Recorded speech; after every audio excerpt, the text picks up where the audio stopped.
Almost there. Almost there. God damn it, Leah. You had one job. Push the button. Oh, you're on. I'm Tom Sniegoski, writer of all kinds of stuff. Vengeance of Vampirella, Young Hellboy, Bone with Jeff Smith, the Herculoids for Dynamite Comics with Craig Rousseau, and I'm on Splash Pages.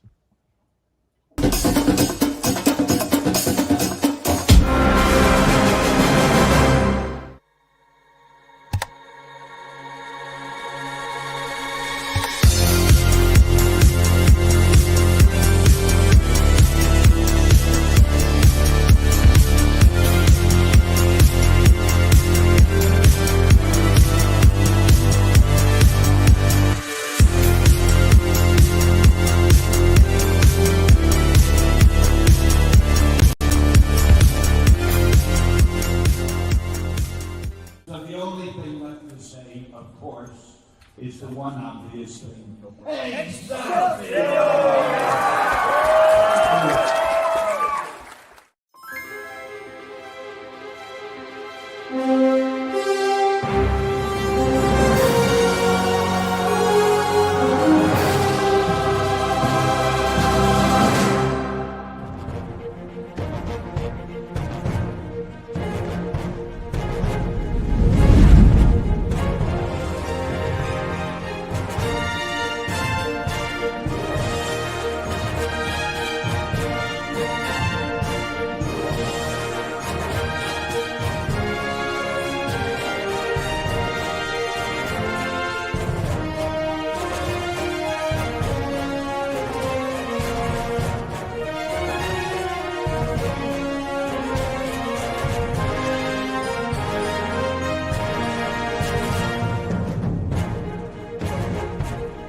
Hey, happy Tuesday, everybody. You are watching Splash Pages. My name's Leo. I'm the monkey behind the keyboard here. We have an amazing show scheduled for you as always. And with us, we'll kick it on over to Carrie. How's it going? Going great. Happy Tuesday, everybody. Radhusker and I having some drinks tonight. We're excited about our guest.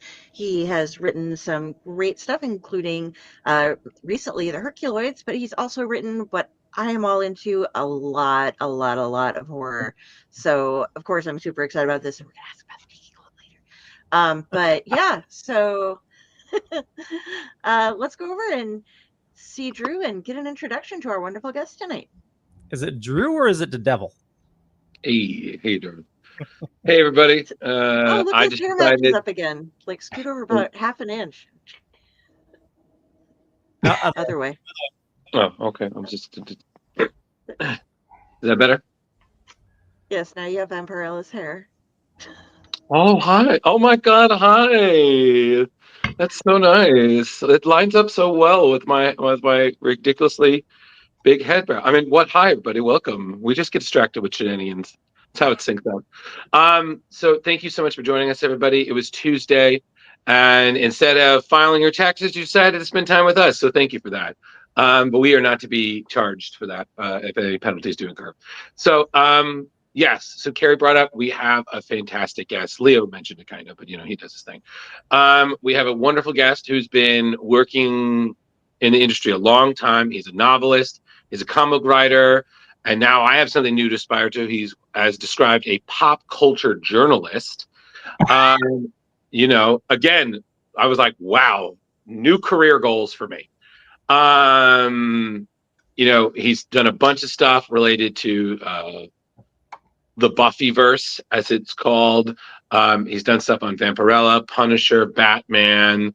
He stuff with Bone. He's done a ton of stuff with the great Christopher Golden, meaning things involving Hellboy, BPRD kind of things. He's worked in the comics fields for Marvel, Image, Dark Horse, Acclaim, Harris Crusade, Caliber, Sorry Baby, London Night, and a bunch of others. So he's done a lot. We have him here. He's a total hoot. We're going to have a great time.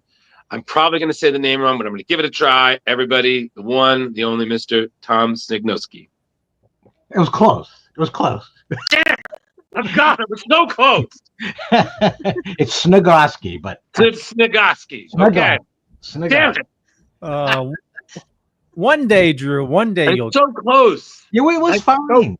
I'm so used to it. I just laugh. It doesn't. Well, no, but Tom, I get it, and because the same thing happens with my last name. You'd be surprised. It's literally like 4 or 5 letters, and some people still can't get it right. Or they add letters on. I'm like, I can't. Like literally, it's something that, or I'll say my name, and then they hear something completely different. I can't tell you how many times I say my name clearly. Oh, hi, Bruce. I'm like, how? Why should I care? You clearly don't care about me. The last name looks scary when you see it. It scares people. Yeah, I guess so. I mean, but it's funny because people do the same thing for me. Like I've gotten a couple of scams that were addressed to Drew Milowski, and I'm like, why? Like I can't take this seriously. This didn't even. Why? Why would it have a Y or an I on it? It doesn't make any sense. Drew, you get less mistakes if you just let everybody know your middle name's Marsh. Okay, Leo, this might be a record because we're so far in, and I'm going to tell you this nicely. Get the hell out. I'm going to say this nicely. Thank you, Carrie. So let 2 Drews say that to you. Get out. That's 2 of us. So, Tom, thank you for joining us. Really appreciate it.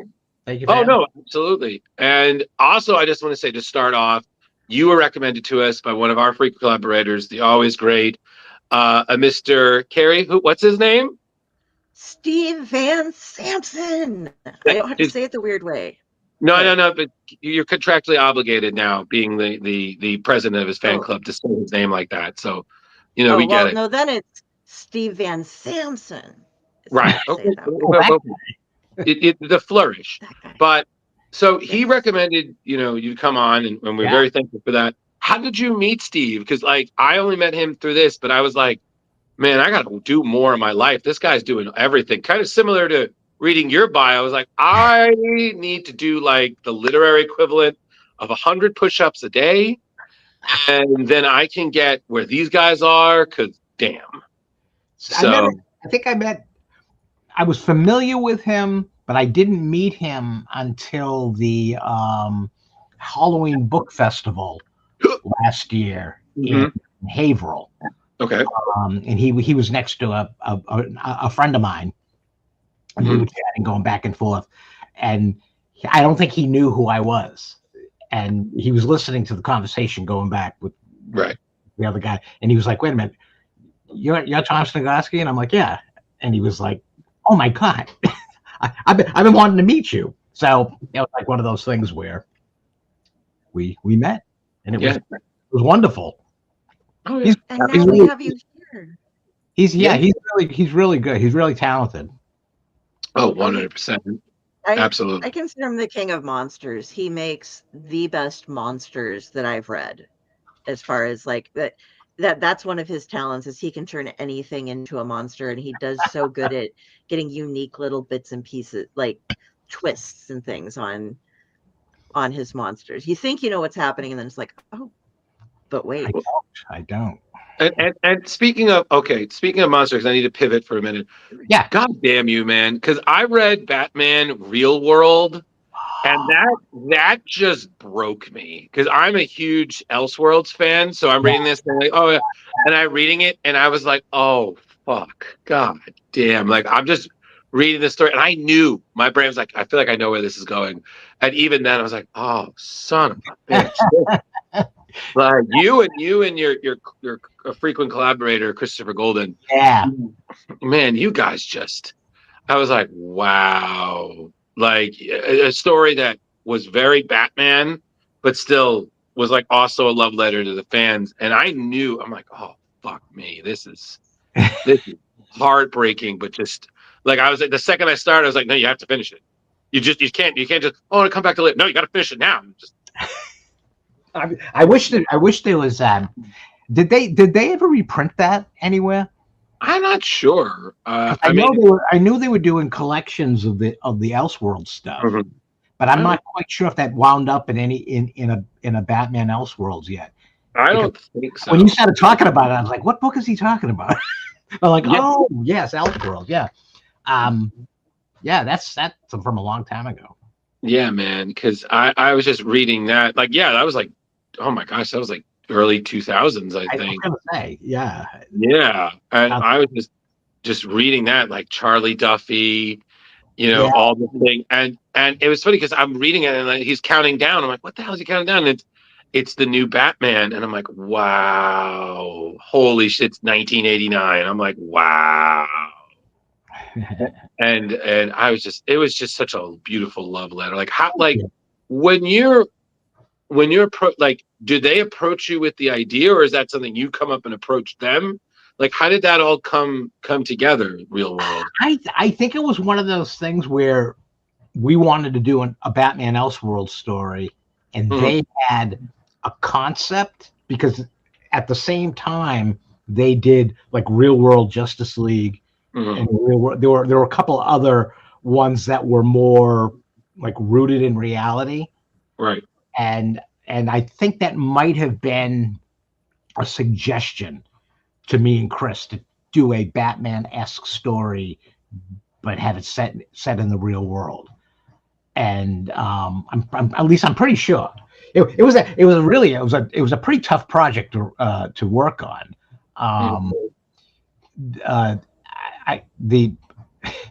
There was a lot of friction with our editor on the book,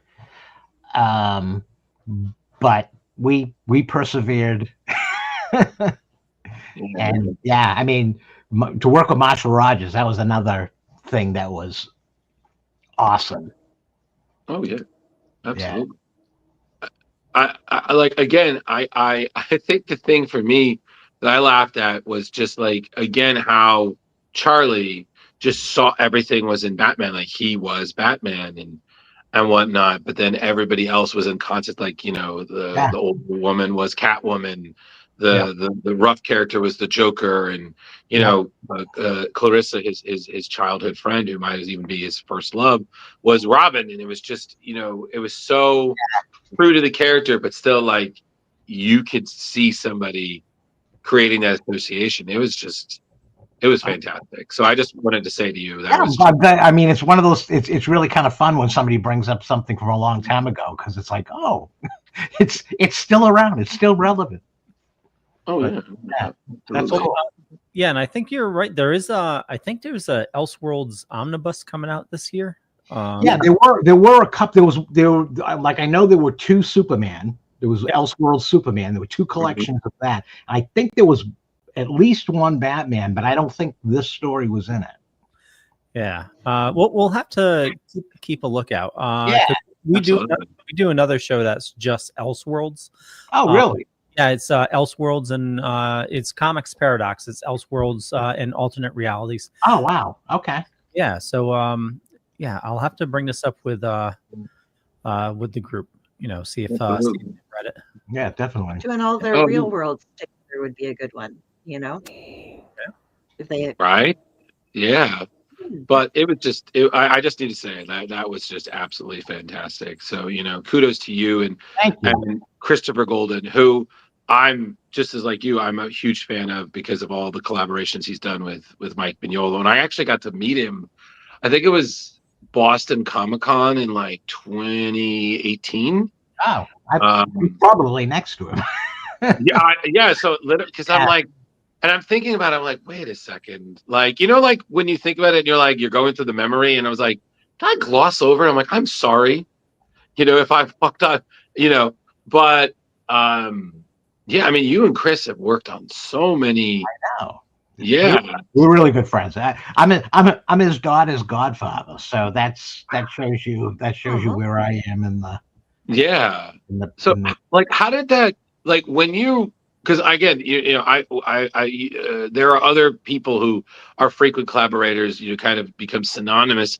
Yeah. How does that start? Do you find a project and you just realize, like, is this going to be an ongoing thing? Like, I like your work, and you know. All right, I'll tell you that he'll tell you this exact same story. I was doing a ton of work for Harris Comics when they had the Vampirella and Warren publishing the licenses, or they owned them. At least they thought that they owned them. There was all kinds of stuff that came out after that. But anyway, so I was doing almost every single book that Harris was putting out. It was all spinning out of Vampirella.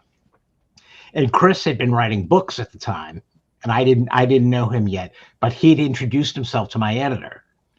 And my editor said, "Hey, this is Chris Golan. He'd like to do some work for us." And I shook my fist at him, like, hell you will. I mean, I'm writing everything in this. So, I mean, he had like a possible creator-owned book that he was going to do for Harris, and we kind of struck up like conversations and stuff. And when our editor, she was leaving Harris, and we didn't like where the company was going without her. So I basically wanted to kind of dismantle everything that I created in the Vampirella universe. Okay. And it was really sad. It was devastating to think that I had to do that after building so much of it up. So I asked him to do it with me. Oh, okay. And we did Vampirella Death and Destruction, which was basically totally dismantling my Vampirella universe that I've since brought back over at Dynamite. Hey, listen, if it's your thing, it's your right to do so. So that's how Nick Barucci got me to come back to Vampirella for her 50th anniversary. He was like, "What if we let you pick up where you left off 25 years ago?" And I was like, "Oh, that is too good to pass up." I think it's always funny when creators do that. I think Peter David basically did that for Spider-Man 2099 when he came back briefly. He was like, "I'm just literally picking up where I left off. Like, I know other things have happened. That's cool. I'm doing my thing." And I'm like, "Respect. Do your thing, Gold. Yeah. Do your thing, sir." And then I will also say, just another thing is the Herculoids, like you and the great Craig Rousseau, who I also met years ago, and I believe also is familiar with Hellboy because he also worked on Young Hellboy. Yeah, he did Young Hellboy with me. Yeah. I mean, you guys are just killing it with the Herculoids, and me and Leo were talking about this when the Herculoids books were announced. I mean, I remember watching Hanna-Barbera thanks to Boomerang on the Cartoon Network, and Herculoids, Space Ghost, all those I got to really enjoy.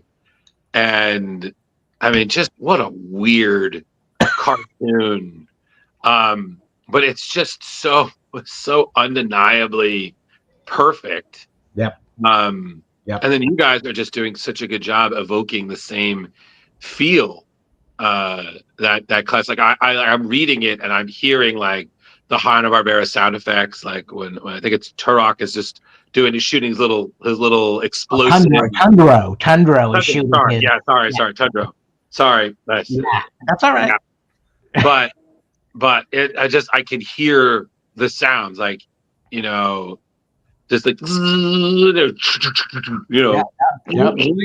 just like, wow.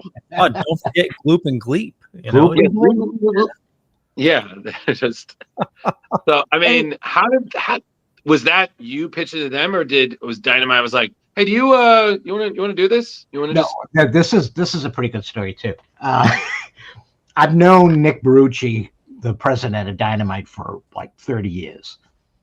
And when I saw that he was getting the Hanna-Barbera licenses, meaning Space Ghost, right, I contacted him and I said, "If you get the Herculoids and you don't give it to me, I will so bullshit at you that you will not be able to stand me for the rest of your existence. I will be haunting you because you did not give me that book." And he got the license and he reached out. He says, "If you want it, it's yours." So I think Alan Moore did the same thing for whatever happened to the Man After Tomorrow. He found about the book was ending, and he went to the editor, grabbed him by the throat, and said, "If you let anybody else write this, I'll kill you." And the guy's like, yeah, no, Alan, do you think? And that happened. So I was like, it's good method, nice, effective. Nothing like threats from a creator. Well, to really, what's bizarre. What's bizarre about the Herculoids is that it's haunted me like my entire career. I mean, it's been one of those things that I can remember even when I was first starting out and I hadn't done a damn thing. Mhm. Any opportunity I got to talk to an editor, I was like, "Do you know who has the Herculoids license?" And they'd look at me like, "What are you talking about?" And I was like, "I would love to write those characters." This is my. What's Sorry. that? That's all right. Oh no, this is my first foray into the Herculoids because where I grew up and the years when I was growing up, I didn't catch on the first runs through, and then I never caught any of the what do you call them when they play it again? Like Reruns or whatever, and like series. Just because they never played them in my area. Oh, So wow. it wasn't something that I grew up with, so it wasn't something I was very interested in. So your Herculoids is the first Herculoids I have ever experienced. Wow. And yeah, so and I quite enjoyed it. So I was gonna say, did you like it? Because there's a huge nostalgia factor with these characters too. Oh, yeah. But at the same time, I can't let that be the only thing that propels the comic is the nostalgia factor. So I had to really kind of put my thinking cap on and say, all right, how do I take this, keeping the nostalgia, but taking it to the next level? Right. Because this for a lot of younger readers is going to be their first experience with the Yeah, Herculoids. I hope so. As it was I hope for me. so. I'm just from an age range that you would think would know it, so I don't have Yeah. the nostalgia, but it is a very good introduction. I'm quite excited. I'm going to go back and start looking at some of the old shows when I have time. And this is cool. Oh, absolutely. No, it again, like I said, like I remember when I think it was Jeff Parker when they were doing Future Quest and Hercules. We're all part of that. I was like, wow, all my favorite cartoons when I was a kid. Yep. But then when the second the Herculoids showed up, I was like, yes. So, like seeing yours, like, especially, and again, it was just like popping open an old cartoon and just Xandor, Tara, Dorno, Zoc, Tundro, Egu, Bloop and Bleep, like all of them. I was like, and then like, again, because the nostalgia factor, I'm like, let's go. Where are the faceless people? Where are the destroyer ants? The mutoids? Let's go. But I'm like, no, he has to pace himself. He cannot pace myself, and I have to kind of like, I don't want it to become like, every issue is a throwback to a cartoon. I kind of want to do that, but I want to do it naturally. I want it to feel like it's part of the story. So you and your collaborator Craig Rousseau. Yes. Was he just as excited about doing the Herculoids as you? Was like, let's go? Like, what's funny about it? Watch parties. What's funny about it is I didn't realize he was as big a fan as he was. Mm-hmm. So when they asked me who got any ideas of people you want to draw the book, and I was racking my brain, and I'm like, well, I mean, Craig would be perfect for it, but I don't know if Craig likes the Herculoids. So I threw his name out there, and I guess when Joe Rybant, the editor, reached out and said, "Would you be interested?" I guess he went wild. He was like, "Of course I'm interested." So yeah, I was excited that he was as excited as I was about doing this. Absolutely. So I have to ask, do you have a favorite? Yes. Okay. Egu, the rock ape. Oh, nice. Egu, the rock ape. Nice. I just have to say, I love what you're doing with Herculoids. I would watch, before school in the 80s, and we didn't have cable, so you'll get a kick out of this. Our TV, even though we're in Connecticut, we would catch, I think it was channel 56 WGBH in Boston. Yeah. That was Boston. Yeah, totally. And I remember watching this before school, and absolutely loved it. And I tried not to miss it. And what you're doing with the story is fantastic. How many issues are you planning to run with this, or is it just right now? They told me to plot out 12. Okay. They told me to plot out a year, so I've kind of plotted it for an arc that goes for a year, but definitely could go beyond that. Yeah. Absolutely. Oh yeah. Well, here, seriously, hope for I do 12 too. times 4 or 5. You know. Yeah. I would love to keep going. Now, did you go back and rewatch any of the episodes before writing all? Yeah. Oh yeah. I had to get the feel. I mean, I knew the feel, but I wanted to kind of refresh the feel. You know, Craig, I guess, has a TV in his studio, and he runs them as he's drawing the comics. So yeah, that's really cool. Again, it was funny because I remember talking to a friend of mine who, similar to me, would watch those old cartoons, and I was like, "What is Hanna-Barbera's love of bongos?" Like, it's just like I remember, especially I was like, especially with Speed Racer, I was like, "What is it like?" It's like, "All right, we got to go." You just got to play the bong like this is the perfect transition music. I was like, or what was it? It's when you're running in air, you had the I'm just like I was like, wow, I never really thought about that. And then later, like rewatching, I was like, props. Like it's a simple, unique way of doing. It's just the same way that they did, the sound effects. Like when Zock's, beam would, I could hear that in my head. Yep. They're like, nope, nobody else. Or when Gloop or Gleep would do their little weird dialogue, exactly. I'm like, I'm just like, the hell? Like, and it was one of those where I was like, this was for children? This makes no sense. it's like the whole thing. But like again, it's when you're talking about it, like me and Leo would talk about it, I was like, were we under some mass collective fever dream? Like, what is this? This stuff, I'm gonna have to watch this stuff just permanently implanted itself on my brain. I mean, right? The designs of these characters never left. They were always somewhere floating around in my brain. They were designed by Alex Toth. So, I mean, fantastic comic artist and designer and all that stuff. So, yeah, these guys were just amazing. The simplicity of them, but at the same time, they're not simple at all. It's weird. Yeah. It's weird. And also kudos to both of you because you guys got, among the great covers you got for the issue one, you had us, and then Carrie, this because I brought it up when you got a stellar Mike Mignola issue one cover. I was like, wow. Yeah. Look at that. I was like, I know. I was talking to him on the phone, and I said, "Guess what I'm doing?" He says, "What?" I'm like, "The Herculoids." And he's like, "I guess I'm gonna have to do a cover for that." Yes. And with Drew brought this up when we were actually showing off all the different covers one time. He's got the little poot with the thing coming out of his. He didn't think they were gonna let him keep that. And I'm like, oh no, the poot stays. It was the littlest detail because it's that Mike Mignola like small. Yeah. But I was like, look at that. He poots.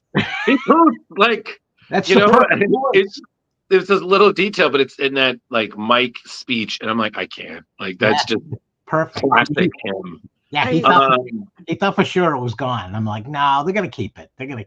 Oh yeah. I love what Jeff Eckelberry's been doing with your lettering because everybody has kind of their own sort of letter set going through. Yeah. And it's really nifty. It's easy to follow, and it really adds to the thing to get. I can feel. I know exactly who's doing what thing as a newcomer to it. Yeah. It's gorgeous. I'm a big fan of letterers, so just like big fan. Good job. Way to go, yeah, Jeff. It makes a huge good lettering it makes a great. I mean, that's great lettering can like really stand out. Really enhances. Yeah, you aren't supposed to notice it, but if you are a fan of it, you look for it, and it's just like, oh, it's so smooth. It flows. You see exactly where things are going. It's not in the way, but I love this book. I wasn't expecting you. to be quite honest, because I was like, oh, this is something silly for children. No, this is actually quite good. It's got a really and it's very pertinent to today with the resource story Yeah. kind of thing going like, we're just gonna take all your stuff and oh no, you're not. Yeah. And Kylie is really liking all of this and also is getting He-Man vibes. So I think Way before came He-Man. after this. Way before. He would be This is based 19. more on This is the reverse. 1967 was the Herculoids. Mm-hmm. Yeah. Wow. So your story definitely goes, deeper into the mythos, obviously, than what the cartoon had. How did you come up with the background story with the Herculoids? It was one of those things where I just kind of what I got from the viewing of all the old shows, I just kind of took stuff and enhanced it. Like, we really don't know a hell of a lot about the Herculoids themselves. Where do they come from? I mean, they just they don't necessarily seem like they're native to any place. They seem to be kind of stuck together. So, and it's a giant planet. From you watch the show, the planet's enormous. There's all kinds of races, different species and races and stuff like that. So what I wanted to do was kind of introduce an idea about the planet Amzot, for one thing, being almost like Eden, and like sought after paradise. Everybody wants a piece of it. But then I wanted to go another step further and create not necessarily a villain, but something that is older. That basically it's something that's kind of responsible for a lot of the creation of things. So it's an ancient evil, not evil per se, but it's an ancient evil that is going to fill in a lot of the blanks as to who the Herculoids are and why they're there and stuff like that. Awesome. When does issue 3 come out? 3, I believe, I'm not sure if the 3's done. It's a done issue, but I think they changed the release date because they had some foul because of the Diamond situation. Oh yeah. Yep. Issue 1 caused some stuff to get thrown off. So 1 and 2 came out really close together, and I think they may be trying to put 3 back on the regular schedule. So I think it might be like the end of this month. I'm not 100% sure. That's been happening to a number of different books. They're just it's supposed to be, but then it's been bumped a couple of weeks or a month. Yeah, that Diamond stuff's not doing anybody any favors. Yeah. But it is done. I've seen the whole book. I've reread the whole book. It is done. In 4, you can go to your LCS. Your local comic book shop should have this in the stacks, and if not, go to where is the place to order it directly from? Actually, if they go to their LCS, if they don't have it, they can probably just order order issue for them. That's what my LCS does. It's definitely support your local comic shop. Yes, for sure. Of course. They're gonna need it a lot coming up. Need it, yeah. So another thing to bring up, just in terms of your career, Tom, is that you worked on the prequel to Bone. Yeah. You had, it was I believe it was it Stupid Rat Tails, right? It was Stupid Rat Tails when it first came out through Cartoon Books, and then Scholastic got the rights and colored it and made it Tall Tales. Bone Tall Tales. Okay. So there's a black and white version that's Stupid Rat Tails, and then there's Tall Tales. And actually, Tall Tales has a few more things added to it. And then we just recently did more Tall Tales, It came out about 2 years ago. We won the Ringo for best humor comic. Absolutely. No, it was amazing. And then you, again, it was drawn by Jeff, but you were the writer, and you also did, I believe, a backup in it. Was Riblet, right? I did. That actually was in Issues of Bone, the original Bone comic. The Riblet story was in the original, and I did that with Stan Sakai. Yeah, that was Usagi Yojimbo himself. So I mean, what was that like? I mean, you're working on a prequel to Bone, which is just a powerhouse book. I mean, tons of awards. Just such a beautiful looking book, but with such darkness. Yeah, that was a scary, just because of the pedigree Bone has. When they asked me to write the prequel, I was terrified. I was like, are you seriously? You're asking me to write this? Right. So yeah, I was pretty nervous going into that, but they were great. Jeff is awesome. His wife Vijaya is awesome. Yeah, they were super encouraging. Very little editing. I mean, oh yeah. I mean, I just remember reading some of it. I think for the first time, some of it had been produced because when I was a kid, I was reading like the Disney Adventures. Oh, okay, yeah. Some of those stories and I was just like, this is not Disney. Now, especially like with the rat creatures and things. I feel like we've taken a turn somewhere. And as a kid, I'm like, why is this terrifying?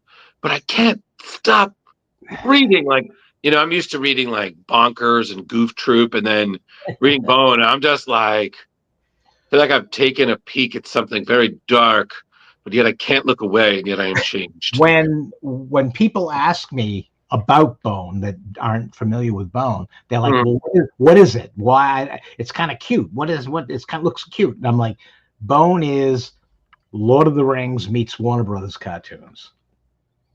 Nice. That's like you combine those two things together and you get something as unique as Bone. Absolutely. No, that makes me want to go. Yeah. Have you ever read it? Have you ever read Bone? I have not. I really? Not, but I'm going to, because I'll tell you a story. I had met Jeff and had gone to lunch with Jeff and loved Jeff, and I hadn't read a word of Bone. And I was ashamed of myself. I was kind of like, you know what? Here I am palling around with this guy. He's fantastic. I love him. I think I should be familiar with his work. And I went to the comic shop and I bought like the first 2 little collections, and I'm like, all right, let me see what this is all about, and was just totally captivated, like 3 pages in. And yeah, that's all that took. Yeah. No. Yeah, Carrie. I'll be reading it now. Yeah, it's definitely something you can read. No, I had to bring that up. That was just so. Yeah. Fantastic. Oh yeah, definitely. I was at that high point of my career. Oh yeah. I read The Hobbit when I was 8, Lord of the Rings when I was like 9, 10. So that's wired in my brain. One of the other things it's very, very funny. It's very, very funny, but it's also really, really dark. It starts off this like kind of light and cheery, and it's goofy, and you're laughing, and the characters are amazing, and then it heads down a path, and you're like, it's not going there, is it? But it does, with these characters that you absolutely adore now are going into these really dark places. It's funny because dark places. Oh no, Carrie, you will. It's just the rat creatures are just drawn in such a way. They're terrifying, but you'll love, especially because it's about the Bone cousins. So there's 3 of them. So you've got Phone Bone, who's the everyman. You've got Phony Bone, who is the con man. He's like the con man. Yeah, and then you have Smiley Bone, who's just he's just a nice guy, but he's the goof. Yeah, he's the goof. But the thing I always remember about Bone is that there was a scene. I think they were in a tavern. And I think he was trying to pay for his food, and the innkeeper didn't know what it was. It was like money. He was like, all right, you got to pay your tab. It's like, and he's like locking heads with him like a ram. And his brother's like, yeah, they do barter system, cuz like you know that's they don't know what money is. Didn't he have money from Boneville? Wasn't there money, Yeah. wasn't there money from Boneville? Yeah. Mhm. Yeah, it's just like, again, these things I haven't thought about for years, and then we're just talking about it. It's like, oh, yeah. this, right, you know, buried deep in the canals of my mind. But it was just so funny because it was just this big bearded angry man locking heads with Phony Bone. It's just they're fighting, and the brother's like, nope, oh, I missed a spot over there. We just keep right. I'm like, oh, I can't. And isn't he washing dishes? Like in the next scene, he's in the back washing dishes. Mhm. Yeah. Just in the back. I was like, I can't. This is so good. So Carrie, My mom definitely. always said that would happen if we didn't have enough money. He had to Yeah, wash dishes. My father used to you do know. the same thing. Oh, I don't have any money. We're gonna have to wash dishes. Yep. Yeah, exactly. Terrified And with I was 7 like, I'm hungry. I can totally wash dishes. And it didn't work. But so I had to bring that up, man. That yeah, was oh, definitely. so good. You know, Carrie, you said you wanted to talk a little bit about because you yourself are a novelist, and he is a master novelist working on another one. So discuss. Well, first though, we need to go into the horror because Drew, I have not been able to get into the horror yet. No, that's fine. And- Hold on. Horror's fine. Almost all my stuff is tinged with it. So yeah. Yeah, go, Carrie. Okay, so first I want to jump in to the Sisterhood, which oh my God, that was beautifully done. That's another old one And- that I almost forgot about. Yeah. Yeah, and the artwork was gorgeous with that. It just everything flowed so well. Yeah. It was just a wonder to read. And I want to know, are we gonna get, I mean, it's been 17 years, It's been a long time. but I wouldn't mind reading more of this because the concept behind all of this, I love. We were talking before the show, and I was like, "How much research did you do?" And you told me that you were raised Catholic, and I'm like, "Okay, I understand." Because but there's so much like deep lore involved in this, and how there's for those of you, I'm not gonna give the whole thing away, but there are like these nuns who the way they exorcise demons, kind of. Chris and I thought that we just had a blast coming up with that idea, that concept. It's great. They suck them in and use their power of faith to hold them in their own bodies, and then if they pass away naturally, the demons die with them. And that's what this whole thing is based around, basically, is and there's different people there's the heretics and the Vatican and all this stuff that's going through different secret organizations, and you made up most of them, correct? There may be some truth here and there, but most of it's made up. Yeah. It's just one of the most beautiful things I've read in a while. This is what I thrive on. It's religions and mythologies and things like that, and horror. You stick them together, and I'm in heaven. Well, we've been trying to get somebody to put out a collection of this, because it's only been in comic book, in the individual issues. It's never been collected. Oh wow! So we've been trying to get some interest in somebody putting together, doing a collection. So, and probably if we did a collection, we would probably do something new for it too. So. Oh, nice. Exactly. Yeah, of course. That would be great. Because this is like the artwork just killed it with this. The story was so great, and guys, you're gonna have so much fun if you like demonic possession and stuff. If you love these kind of there's a lot of mystery going on as well as the horror aspect of stuff. Like, who is doing this? How are they getting there? There's action film vibes if you want some of that going in. Yeah. Everything thrown together for you. It's for sure. It's well assembled. Well, not only that, like this here would be an awesome adaptation too for like a movie or a show or something. We have had so much interest in this. It's like something we have interest. There's lots of talk, and then it dies. And then a couple of years go by, and then there's interest again, and there's lots of talk. It's just like this weird cycle that, like, matter of fact, just the other day I was talking with Chris Golden on the phone, and he said, "Oh, by the way, Pete, who's our manager agent, he showed the Sisterhood to somebody." So here we go again. So let's see. Yeah. The book that just doesn't die. Well, you also notice that, in media, like the angels and demons, type of stories, they just come and go. Yeah. Like right now, the Bondsman is going on right now, which is friggin' phenomenal. It's a bondsman going after demons. But yeah, I can see this totally adapted for either a show or a movie. This would be awesome.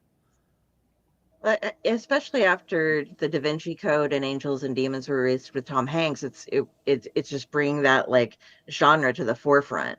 Yeah, really. And it just, this is. So I'm looking at this and I'm like, oh, I haven't seen this in ages. We do that to people. We like to bring stuff on and be like, so, do you even remember doing this? Yeah. Oh, I remember. People are like, it's a good looking book. Oh no, it's a beautiful book. I mean, it really is a good looking book. Absolutely. So Carrie, if I can, just one question, just want to ask him: how do you how do you balance like writing like comics with then your literature? Like I remember reading like the great Peter David had like his week planned, and like certain days he would work on comics and certain days he would work on his novels. Do you kind of follow similar? Yeah, I'm similar. I don't think I do it daily, but I think I do it like, all right, this week I have to write this script. So I'm going to write that script, and if I finish it on Friday, Saturday and Sunday I'll work on the novel. Okay. And see how much I can get done for that. And so it's like a balancing act in terms of like, what do you have to do? When is an artist waiting for it? Right. How much time do I have on the book still? That type of stuff. So it's like a tightrope. Oh, trust me. I can already tell you, Carrie is sold. She's gonna be buying some of your stuff. So you're ever at a con and she's there, she will show up and just, can you sign these? Thank you so much, sir. Yeah. Hi, I'm Carrie. How you doing? Almost all my books have this. Some of my books have it. See what you think. Almost all my novels have this as part of their DNA. It's in almost all of them. So yeah, because I can. You mentioned cons. Just real quick, just want to let everybody know that. So this weekend you're going to be at Boston Wicked Comic Con. Yes. So you and Janine Atchison. My co-writer on a lot of Vampirella stuff and some of my book stuff. Yeah, she's up and coming. She's amazing.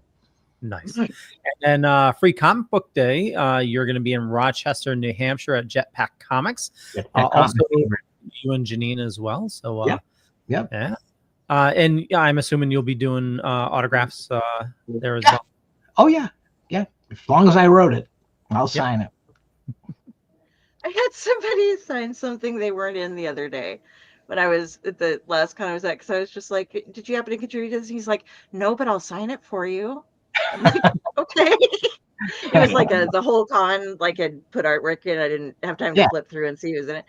And he's like, where should I sign it? I'm like, well, how about on the page where everybody's listed, because then you can have your name in it, with the like list of the people who added. So do draw me a smiley face or something that then you're in it, There you go. And Kylie here says that this definitely needs to be a movie. They'll call me a goth. She owes them a favor. So got somebody working there. Speaking of Janine, Soul Taker. Oh wow. Yeah. Did you like that too? Oh, yes. Yeah. Well, I mean it. Yeah, it played into your all. Yeah. It played. That's right in my wheelhouse of stuff. We're gonna have Dan Chichester on next week, and he does the same thing where it's cool. Like, he's great. You have the religion, the mythology, and then like the horror and just like Oh, dragging into hell. So with this, there was also is this the end or is there going to be more? Because it's so ready to be more. I know. See, here we And go with the curse of monthly comics. You know, a lot of the times the numbers are just not there to get your second arc.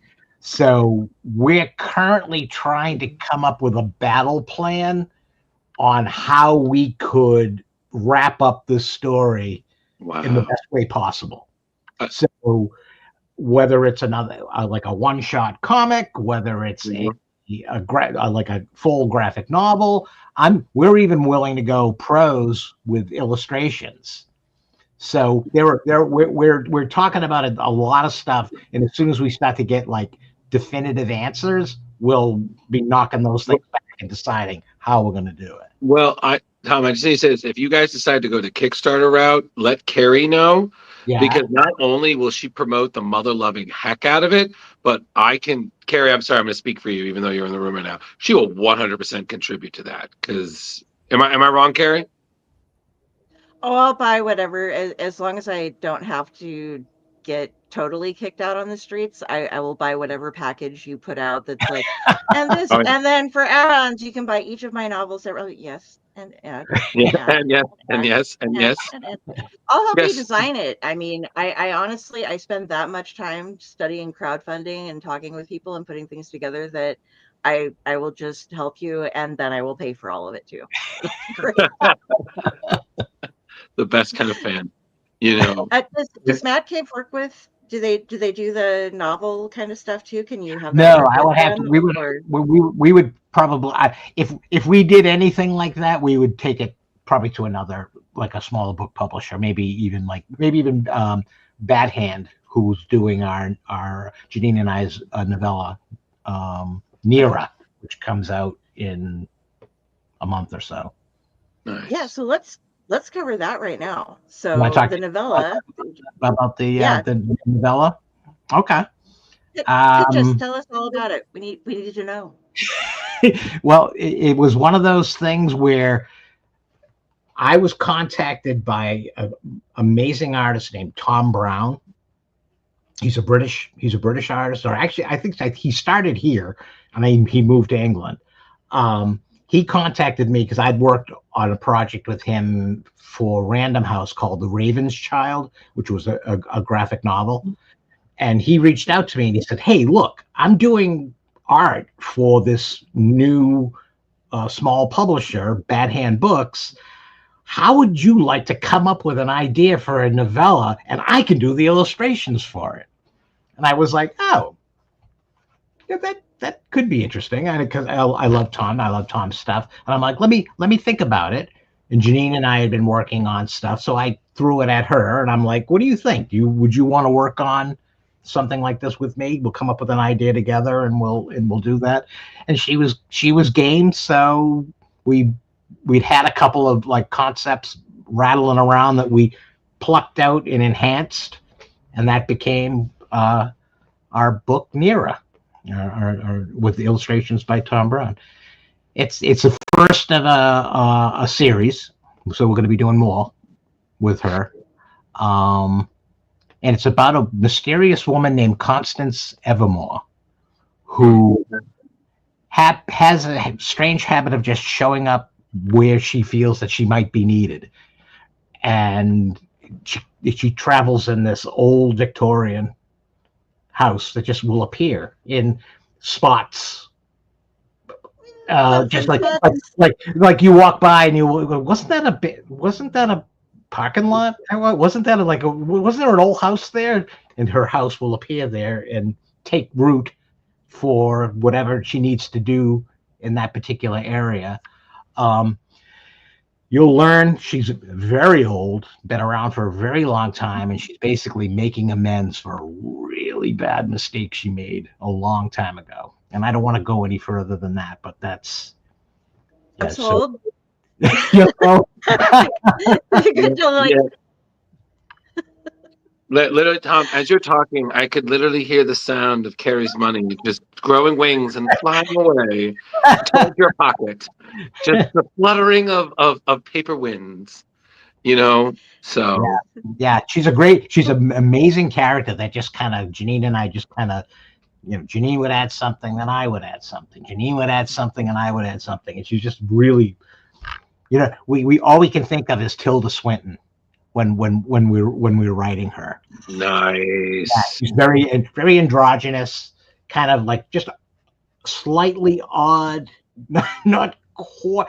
You have to kind of question: is she human? Is she not human? What's going on here? Yeah. Absolutely. Can you find me an artist that'll just be like, hey, I'm going to draw pictures for you and do illustrations for your book? Because I'm out there going like, okay, so got this story. I want to get at least 1 or 2 illustrations. Like I'm pitching people. They're like, oh, I do $1,000 for the page. And you do this. I'm just like, sorry, no.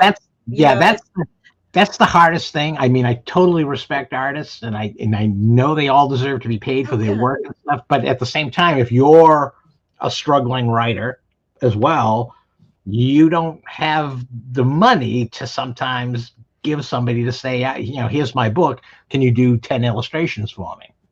Yeah, so, I've learned if you have money, you see something that you like, even if you have no idea what you're going to use it for, you buy it. I have a book cover that's been sitting on hold for me that I threw like, I was only like $275 to get all the rights to, and guys, wow. Yeah, that's pretty that was and it got digital audio, regular covers and everything. But he's been sitting on it for me for like 6 years now, I think, because I haven't had a time to use it. But then when you go to pitch something, to somebody, and you're like, I just want, this, it's and like you said, they need to have the money. I totally respect the artists. You can't be mad at them. I mean, they just and they get it if you can't afford it. I don't want to be like, hey, can I get a friend deal or anything? No, I totally respect. But it's a lot of artists don't put their prices, because it depends on what they're doing. So you have to approach everybody. That is, I'm so jealous. Well, I find you obviously earned the respect of the artist to be like, hey, I would like to work with you. I find that conventions are a great place to meet like new guys who are just starting out that may not have done a ton of work or things like that. Just like little local shows, you'd be amazed at the talents that are out there that want to work. So maybe it's very possible you could find somebody and play Let's Make a Deal. Like if we make any money, I'll split it with you 50-50. That type of thing. So I mean, it's tough. Yeah, that's the fun part with sorry, and we're going totally off on gonna go into prose here real quick, but being in like an anthology where instead of getting paid for the story, getting paid royalties. I've had to report my royalties. I'm on disability. I have epilepsy, and they're like, at one point I had to report royalties, and then they're like constantly with me. They're like, okay, so what were your royalties this period? I'm like, nothing, because I was one of like 15 authors in a book that was published 6 years ago that they don't pay you until you accumulate a certain amount of money that the publisher then feels is worth crediting to your account, because it's not worth every 10 cents that you get to put it over. Like, well, how do we put that? So I had to sit down and literally explain to, like Social Security and stuff, how royalties work when you aren't Stephen King. Because everybody assumes that's the level 8. Yeah. If he's making it, you're making it because you're a writer. Yeah. Oh yeah. Yeah. No, it's like, no, I'm a writer. I don't make money. Well, you do, but I don't. But you know what I mean. But it's like, I don't make money at it. I just, it's a fun little hobby. Someday I hope to make money, but currently I'm going into debt. That's how it works. So yeah. Okay, I'll get off the writing things, because I'm going to try to snag this man for over on the Owllight Network, Clutch Personalities, so we can have him and Janine come on perhaps and discuss this latest book. So You're in Australia. Oh, okay. You're a little different. I get it, and everything's more expensive for you, and I'm very sorry because I was talking with. No, it's like to ship something under 500 milligrams. And I know this because I was talking to somebody about it last night, or grams, something like that, to Australia. It's a $27 minimum shipping fee. If you Wow. order one book, if you order one thing, it costs more. And if it's not printed already in Australia, you're spending Wow. $30 just to get Just something for the sent. shipping. Wow. Yeah. Oh, well, if you can afford it, then I'll give you some books to look up. Do not underestimate Karen on that one. You know why it Oh. costs so much to ship to Australia is because they have to navigate around the sharks over there. You know, it's There you go. That's it. That's it. I knew there was something. yeah. He's upside down. So Tom, evidently, you know, it's just your love of comics definitely, Yes. you know, definitely exudes from you. Is there any, well, is there's you know, anything that you're currently reading now, you know, that you have time for, you know, when you're not? Oh my God. The thing is, I read. I spend and read way too much. Yeah. And when I'm called on it, I freeze. Let me see if I can just off the top of my head. But reading the Bat stuff. The Bat stuff's been fun. Tyler, is it Taylor or Tyler's run on Detective Comics? He was writing Nightwing for a while. Tom Taylor. Tom Taylor. Yeah. He's writing Detective. That's been fun. Mhm. Let's see. Tom King's Wonder Woman, I think, is fantastic. Yeah. That is fantastic. Something is killing the children from Boom. Oh, yeah. Tinian. Yeah, that's fantastic. Oh God. Oh, you know what I'm really liking? The Ghost Machine stuff at Image. Yes. You know, Red Coat and Geiger. I'm wearing my Frankie shirt from Hyde Street. Yeah, Hyde Street. That stuff is a blast. I'm like loving that stuff. Oh yeah. Yeah. I've been recommending all of that. Yeah. As well. And I just want to also say, in terms of, because we had this creator on earlier, and I will say, if you want Giving Batman Dark Patterns. Oh yeah, I have it. I haven't read it yet. Oh It's my good? God. Oh, it is so good. They're on their second arc right now because I think they're doing like 4 3-issue arcs for the 12 issues for the maxi series.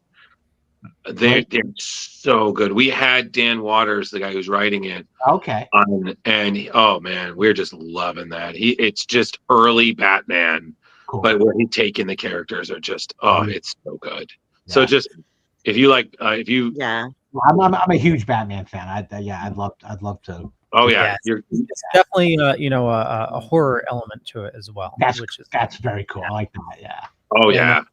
Absolute Batman also is really good. They just That's started really fun. That's really fun. Actually, I'm enjoying all those Absolute. Yeah. Yeah. Like, I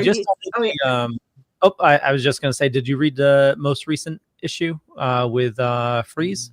No, I haven't got it yet. No. Definitely a unique take on it. It's very cool. Yeah, I'd heard that there was a new take on the character, so I got really curious. Yeah, I mean, honestly, the whole thing, like those 3 titles, I mean, like the Absolute is just really taking these characters in such great directions. I mean, Superman, Wonder Woman, Batman, and I think they did the Flash with Jeff Lemire, and then Matt Martian Manhunter. Yeah. Oh, that was great too. Yeah, so it's just so. And then I think they also just released Green Lantern as well, so they're just firing all cylinders, and it's just great. Again, it's just nice to have just comics that are, like you said, pushing. It's nice. It's nice to be inspired to keep doing it. Yeah, I find that you get a little bit worn down every once in a while, and all it takes is one good comic, and I'm back, baby. You know, it's like you're totally re-energized because you can see what the art form can do. Absolutely. I think the thing being is just like with comics, you're always reading these ideas and like, That's so good. Like, I think as a fan, you perpetually have that. Why did I think of that? That is just fucking. I do that. I do Yeah. that. Right? I'm like, Jesus Christ, why didn't I think of that first? Yeah, exactly. It's just like, oh, these are so good. Yeah. One we Yeah, haven't sure. mentioned for Absolute yet is Superman with Jason Aaron, and Yes. he's killing that. And then, okay, again, I am weird in what I watched because of my age range and Right. when I had cable and stuff available to me. And like, I know should have been a comic first, but I'm from a small town in Nebraska, so we didn't have an LCS, you know. But Teenage Mutant Ninja Turtles, I know that they're heroes in a half shell. I know they like pizza and they say cowabunga. I didn't really watch the show. I didn't really know much about the comic. And I see these people collecting it, and I'm like, well, that's weird. You're adults. And then I learn more about it, and I go, oh, okay, that's cool. But Jason is writing that right now. And my question, I asked him this on when we had him on, I'm just like, who broke you? What did Donatello ever do to you? Why did you do this? And so I've loved it lately, and it's not just him, but there have been a lot of authors and creators that do a lot of horror that are breaking mainstream stuff in and pulling in the darkness. Oh yeah. And that is just so wonderful to see from. And poor Leo, we're like, Leo, guess what we're gonna have you read this time? And he's just like, oh God, It's really? just Again. yeah. We have to kind of PTSD. we have to just warn him. It was like, I wouldn't eat anything reading this. Just Yeah. Well, you know. Yeah, It's specific things, but we. I have a tad bit of PTSD, so horror is can be a bit touchy on me. So, Well, Yeah. again, it all depends on the horror, I would imagine, right? Yeah, but it's Tom. We kind of gauge it by like when we ask him, like, "What do you think of the book?" And he's like, "What the fuck, man?" And how quickly he just shakes his head, and he'll just, if one of us recommends it, he'll be like, "Drew, what the fuck? Like, what is wrong with you?" And I was like, "Did you not enjoy it?" He said, "Yes, but now therapy." I'm like, "That's not on me." That you It have totally problems hasn't processing. turned into a competition between us at all. We aren't No, trying to trump totally it. not. Never. We would But- never do that so at all. that's how it's working. Okay, I see. Yeah. Uh-oh. So, Tom, I do have to ask one other thing, and then Leo's going to probably ask his concluding question. I have So one thing I would bring up is I know you've done a lot of work involving Buffy the Vampire Slayer, or the Buffy. Yep. And I know that's back in the news because they're doing a reboot of the series. Kind of what I'm not even sure, because again, I'm a so Buffy fan. But definitely gonna rewatch the show. Now we know that we're getting more, but it's like a reboot, but it's also maybe a sequel. I'm not 100% sure because I only skimmed the article. But does that excite you? Like, oh well, looks like I'm coming back to Sunnyvale. Like, hey, I'm curious. I mean, I don't know. I mean, I don't think they'll invite me or Chris back to partake in anything that they do. But yeah, I mean, I'm just curious as to what they're going to do. I mean, it sounds interesting. It doesn't sound like a total reboot. It sounds like almost like picking up where they left off type thing. Right. With new characters and stuff like that. So that sounds fun to me. Oh yeah, absolutely. Yeah, Chris and I wrote the video games. There were 2 Buffy video games. Chris and I wrote them. Nice. Yeah. That's rad. How is that? That was a nightmare. I never I never imagined video game writing would be such a pain in the ass. It was like, Chris, put it this way. We had to come up with literally hundreds of things for vampires to say before they exploded into ash. And, I mean, they didn't want just 5; they wanted like 1,000. I mean, all the characters had that kind of thing. So it got to a point where it was so freaking monotonous, like just trying to come up with how to say something slightly different than the last thing we just said. Chris was like, I'll pay you some of my money if you would write this. And I'm like, no, you're in it with me. Did you have to deal with the like if then or statements and stuff like that? Like, okay, so the characters, these are all the branches that can happen and what I things think we had do. like it was like a So great like big piece of paper that they have to code it, but you have to do the like it's like a choose your own adventure book, really, only to the kind of. I mean, extreme of like they let us kind of come up with a lot of the stuff, and then they kind of took what we said to see how they could incorporate it into a game. I remember they were all bullshit because they didn't want penguins. So we had penguins in a zoo. There was like a zoo scene in one of them, and we had demon penguins, and they were all bullshit. And they're like, "No, we're not going to do penguins." And Chris and I got all mad. I think they ended up doing the penguins. I want demon penguins. And just to let you know, the great Steve Van Samson, it just showed up to just let you know that he loved the Buffy games. So, oh, cool! Oh, look who it is! Yeah, that guy. This guy, the man himself.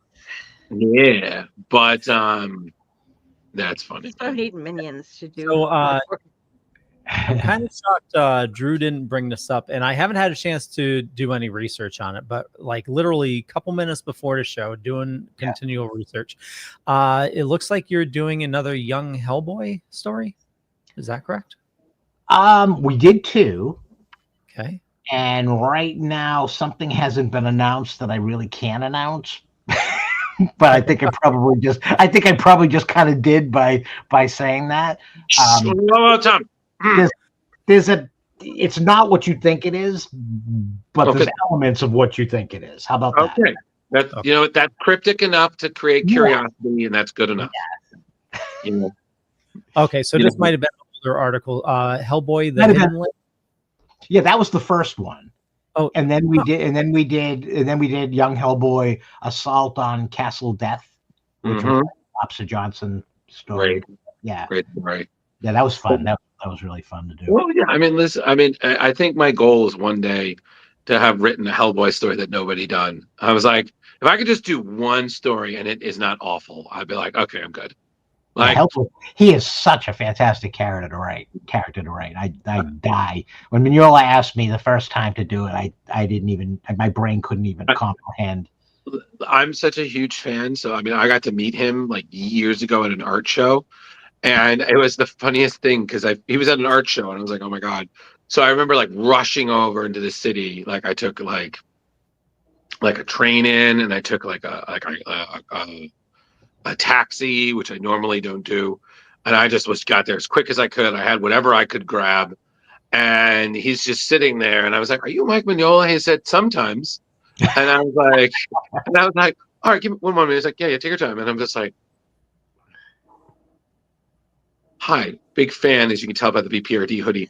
I have some things. Would you mind signing them? He's like, oh yeah, sure. No, what are you? And I'm just like, can I take a photo? He said, oh yeah. And I take a photo. And I'm just like, he was so cool. He's a good guy. And it's funny because we have a tradition where we do live reads at the end of every year. They're holiday themed, and we've been doing Hellboy stories. Oh, cool. Yeah, so we've adapted a lot of the Christmas stories we've done, and it's just, and we also did the Crooked Man. Oh, wow. In conjunction with the movie that came out, and it is just the most nerve-wrackingly greatest thing because it is just like adapting is one thing, we're bringing the voices, and you can ask Carrie. Like I'm always like, I don't think my voice is that good. I don't, and she's like, it's you. You'll be fine. And we do the thing, and I'm like, this is good, but it's no Ron Perlman. Like Mike didn't approve. We didn't get the thumbs up. We didn't get sued, but we didn't get the thumbs up. So I don't know, man. You have to keep doing more until we get the attention. Senpai noticed me. If you guys haven't seen it yet, they put it up on the Mignolaverse Discord. We finally have released the final edition or the final edited copy of the Hellboy Crooked Man live read, and it got a lot of hits right away. We were really excited about that. So it was like within like a week, it had over 400 hits. Yeah. Which I mean, some people are like in their thousands. Yeah, Hellboy fans are strong. They love their Hellboy. Yeah. Do we? Oh yeah. Oh yeah. Oh yeah. Oh yeah. No, but it's just again like you and all your collaborators. I mean, with Hollow Earth, Young Hellboy. I mean, just you got to contribute to the great tapestry that is the Hellboy stories. And I mean, that's the best thing with that character. He was in business so long. You can just pull a story from anywhere in his career, and it's just so good. And Frankenstein. yeah, and even stuff like the spin-offs and everything, BPRD. A lot of like that Frankenstein spinoff was Mhm. Chris and I basically said to Mike, and he was like, "No, the story's done. It's over. It's done. The world ended. It's done." We said, like, "Yeah, but," and he listened to us for like 10 minutes, and then he was like, "Ah, that is good." So that's how the Frankenstein stuff came. And that's awesome. That is so super cool. I'm good. Carrie, Leo, do you have any more questions? I'm good. Okay, so I need to ask this of all of our horror writers or horror creators that come across. I even put it in my note, Drew, like you don't expect it anymore.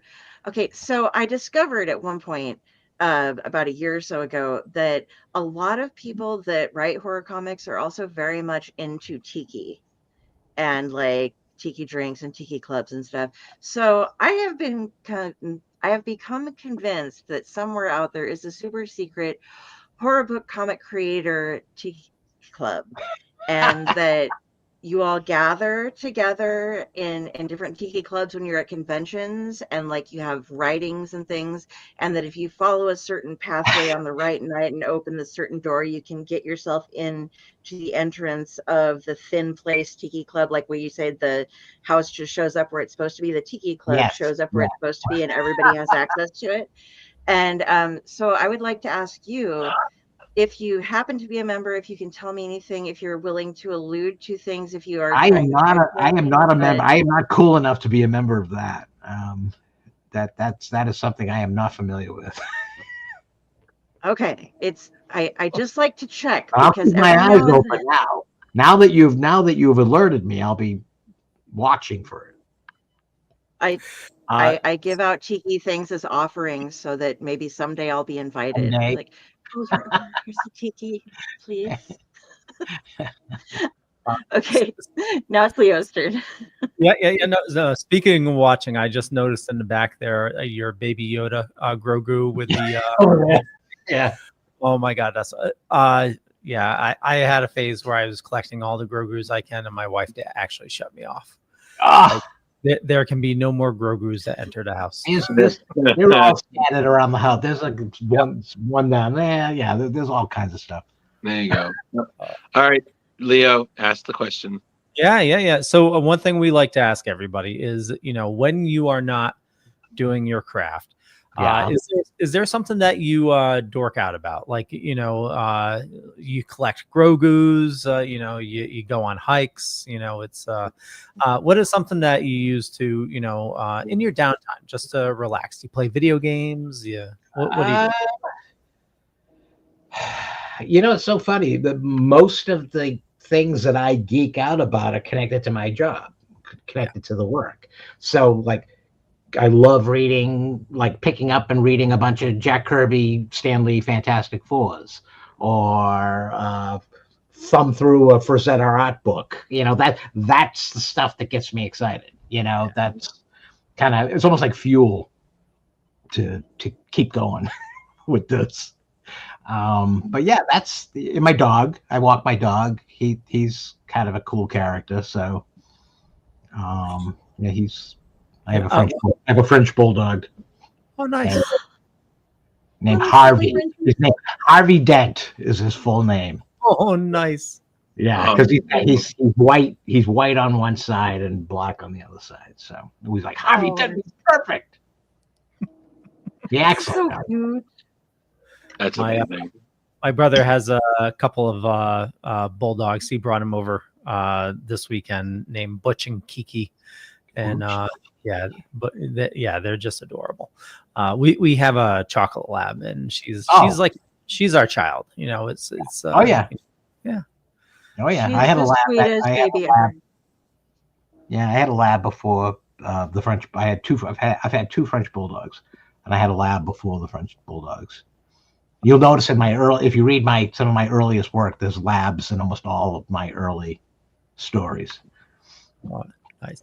What do you think of Crypto and the new Superman? Oh, I love it. Absolutely love it. I've always wanted to see Crypto in the movies, but I wasn't 100% sure how they would do it. Yeah. There's like a line that you have to be really careful with that, not to get stupid. If it could get silly really quick, but just watching that clip, they nailed it. I was like, "This is how you do this." Absolutely. Yeah, this is how you do it.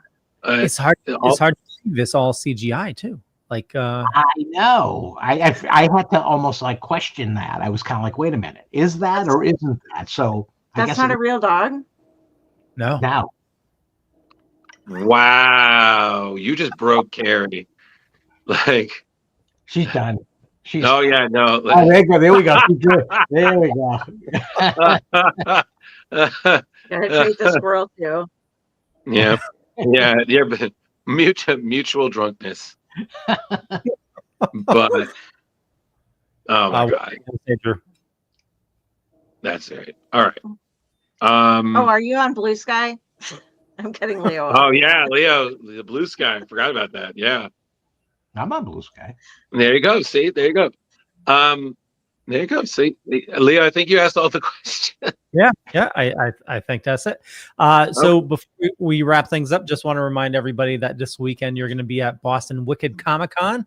You're Janine, and then Free Comic Book Day is going to be Rochester, New Hampshire at Jetpack Comics. Yes. Also with Janine as well. We got a friend up in New Hampshire. I'll have to let him know you're going to be there. Oh, cool. Yeah, definitely. Our minions. They go. Exactly.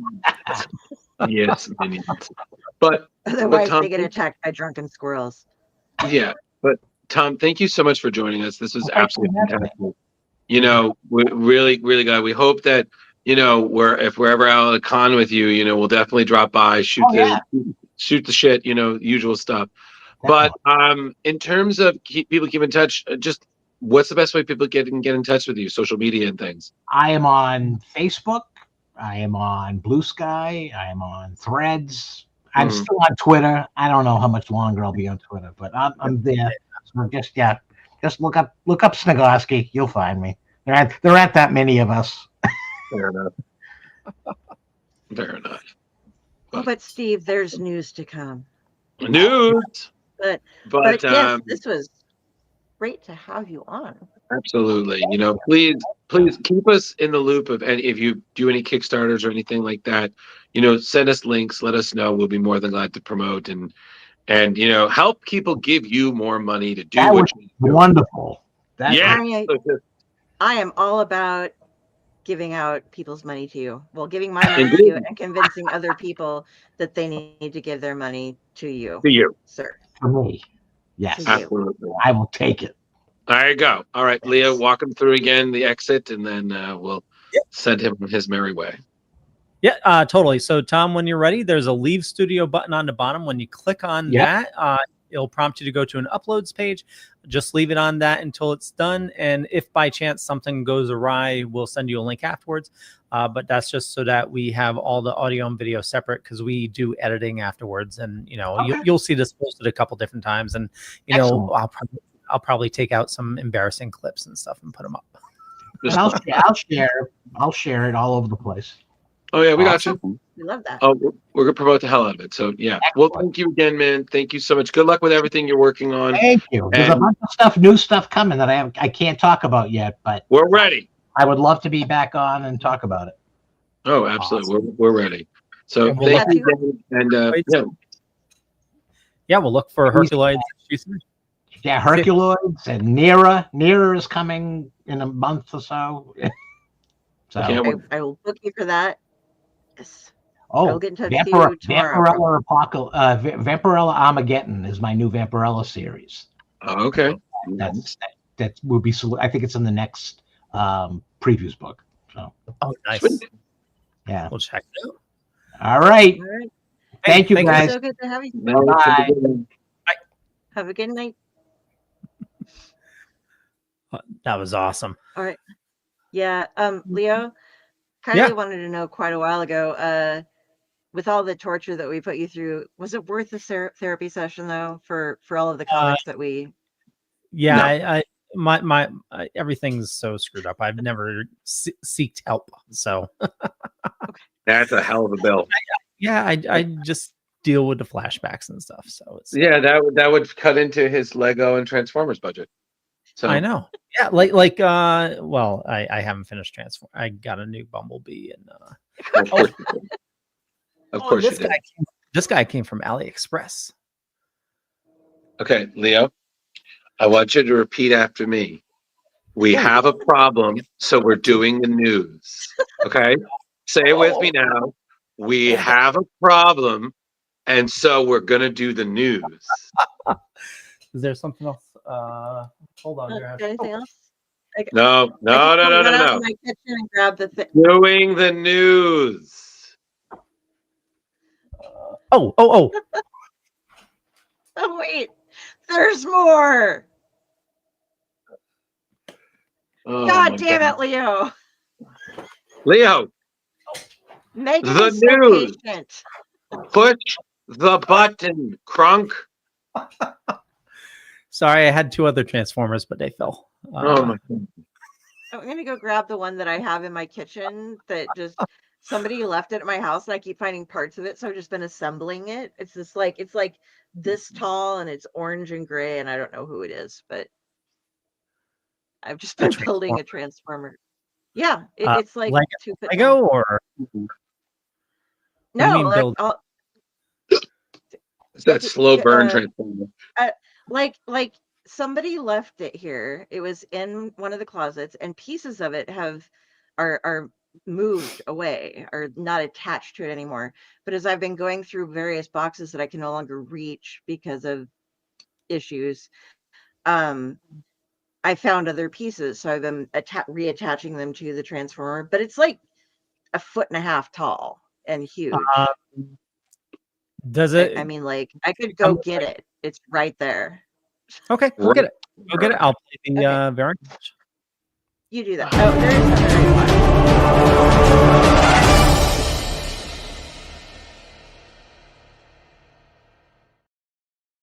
something.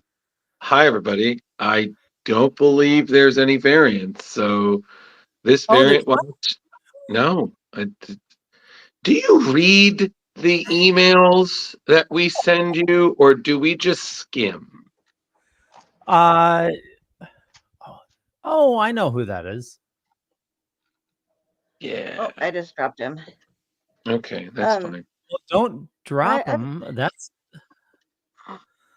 I have this guy. The hell is He just that? showed up. That's Unicron. Wow, Okay, so Carrie's been building Unicron the whole that's time. the first time his eyes have ever done that. And is it possessed? Apparently, because now its eyes are glowing at me. But I have this, and I've found various parts, and I just keep digging through boxes until I have it all put together. I'm sorry. I can't. Do you like how all he had to do, Carrie, was you just show it to him, and he was like, "Oh, it's Unicron." He just knew. Yeah. You know, didn't even skip a beat. He was like, "Yep, Unicron." Yeah, see, he's missing like little different parts. So that's just something that, okay. Kylie is asking me if Annabelle is at my house, and Kylie, it's not actually Annabelle. What I have infesting my house is there are these things that are called the dresser people. And they do things like in general terms, they steal your lighters and hide other little things from you. And then they introduce new elements that you've never purchased for yourself or done anything with. And they just happen to, like, I found a windbreaker on top of my clothes pile. that I don't own and is not sized to me and is nothing that I ever would have purchased, and weird things. So I just get random things that show up in my house, and one of them happens to be a giant transformer with glowing eyes. That one was actually left behind by somebody else, but I do have other things for the dresser people as far as the Annabelle question goes. But yeah, so that's what I'm trying to find all the pieces of, and then I don't know what to do with it. Like, I mail it to Leo, I guess. Seriously. Just be like, well, here, have this, because I found all the pieces I could. It's yours now. No, put it up on your shelf. Put like the We skull don't on have top. shelves. I could put a skull on it. That would work. That would There be weird as fuck, but that would work. All right. So Yeah, I think so we should jump to the news because there's no variants today. Take the windbreaker back, Kylie. I don't want the windbreaker. No windbreakers. Drew's News. Exciting tales, fresh comic views. In the pages, heroes fly, villains plot under the sky. From Gotham's dark to Metropolis views, we cover stories old and new. Drew's News. Your daily source for comic clues. Join the fun, it's a heroic cruise in the world of Drew's Comic News. Yeah, the news is here. Don't let Huey Lewis know. Thank you. All right. Leo, yeah. you're up. Oh, I'm up. Yeah, man, you get the first one. Okay. Yeah, dude. Drew only Something has sinister Drew's comes this way. combined this week. Okay. Let me present the screen. Share screen. There we go. Okay. So this is going to be a crazy one. So Spider-Man is going to be versus the Sinister 16. And this may be the biggest brawl for that Spidey's faced. So it's going to be coming this July. J. Michael Straczynski is closing out his series of unlikely characters with what may be the biggest Marvel showdown yet. It's going to be Spider-Man versus the Sinister 16. So this is going to be a one-shot. It's going to be arriving in July. And Straczynski with Phil Noto, he's going to be joining for our chaotic finale. So his standalone Marvel series previously included team-ups with Doctor Doom and Rocket Raccoon, Nick Fury and Fing Fang Foom. There was another one that actually, no, I don't have it here. Sorry. So the grand finale puts Peter Parker at an impossible situation when his date night with Mary Jane turns into a disaster. So Spider-Man finds himself in a restaurant with Thor, Doctor Strange, Magneto, Loki, Dr. Octopus, and a bunch more heroes and villains. And it's going to be a recipe for total mayhem. So Straczynski, known for his acclaimed Amazing Spider-Man run and creator of TV's Babylon 5, he explained that the story's a unique premise.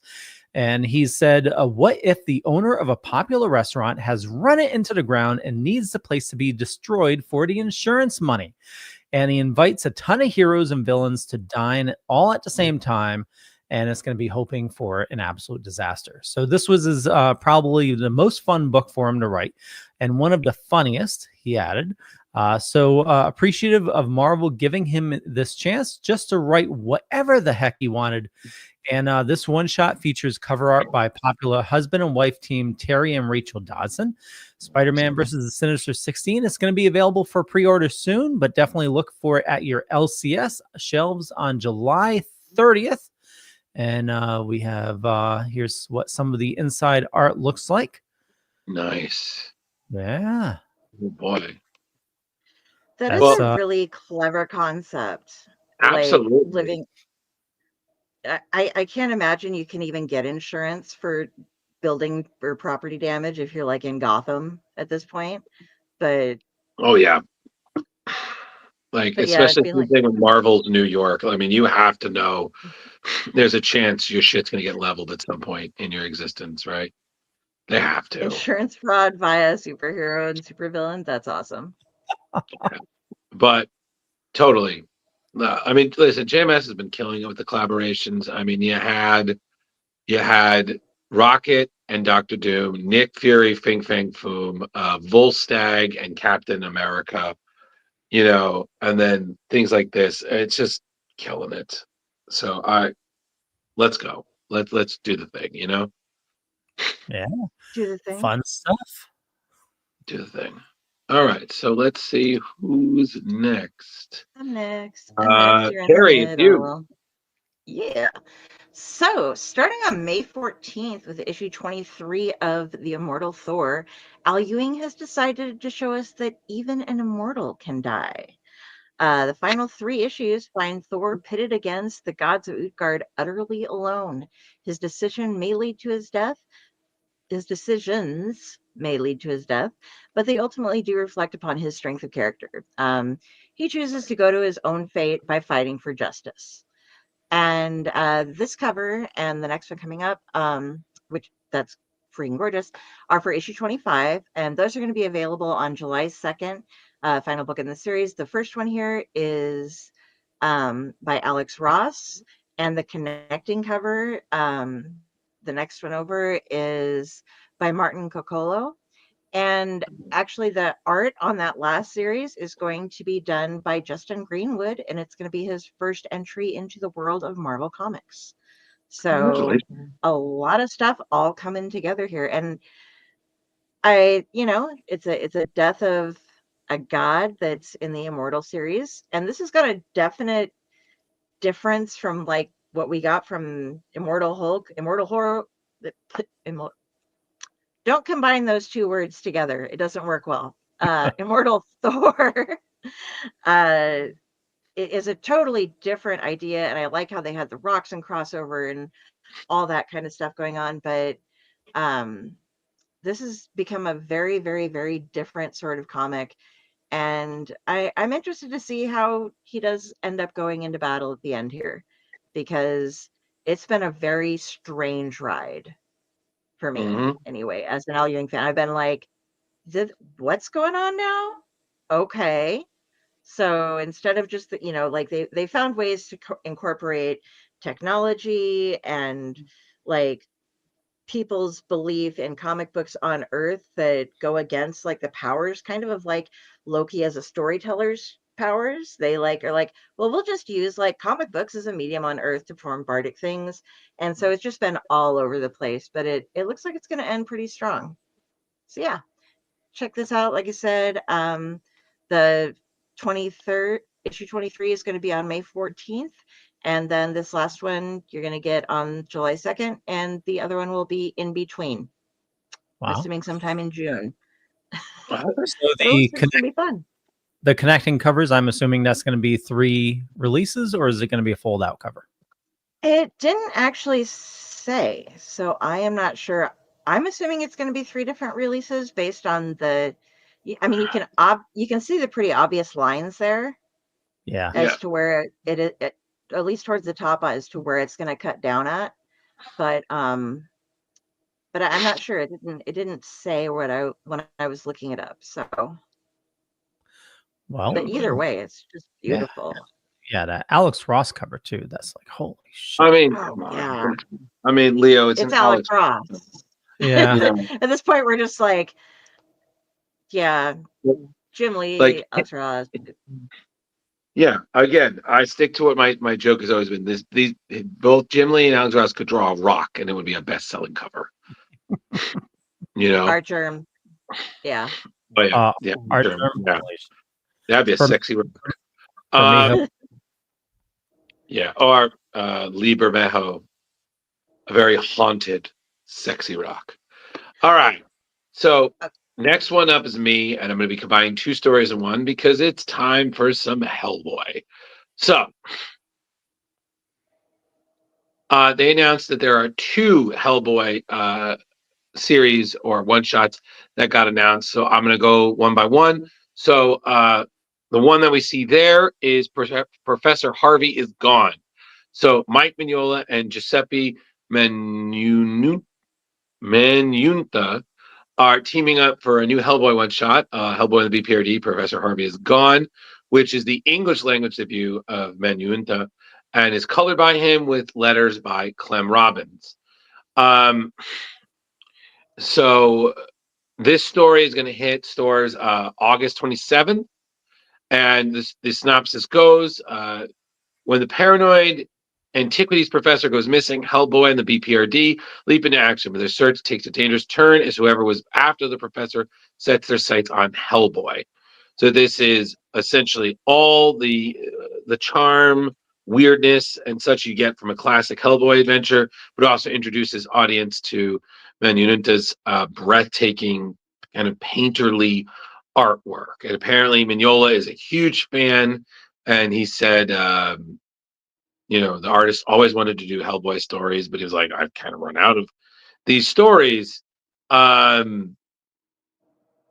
he kind of remembered this plot he'd given our guest, frequent collaborator Chris Golden, a while back. There was a story for the Weird Tales magazine.